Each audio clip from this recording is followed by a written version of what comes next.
Welcome to our channel.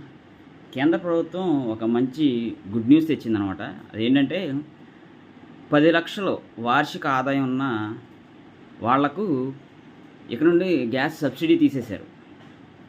ఇది మంచి వార్తే, కానీ ఒక పర్సన్కి కాదు తీసుకోవాల్సింది, ఇది ఒక కుటుంబానికి తీసుకుంటే ఇంకా మంచిది. ఎందుకంటే పేదవాళ్ళకి అందాల్సినవి ఎంత మాత్రం ధనికులకు వెళ్ళిపోతూ ఉంటే ప్రభుత్వం ఎన్ని స్కీములు పెట్టినా ఉపయోగం ఉండదు.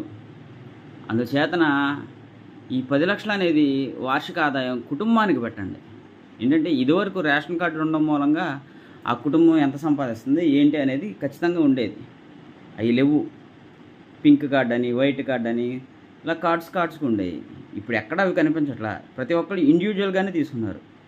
వీటిలన్నిటి ఒక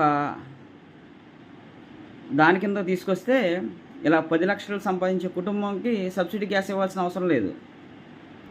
పేదవాడికి ఇస్తే వాడు బతుకుతాడు. ఇలాంటి వాళ్ళకి ఇస్తే వాళ్ళకి పెద్ద లెక్క కూడా కాదు, ఒకరోజు సినిమాకి వెళ్ళి వచ్చినంత లెక్క.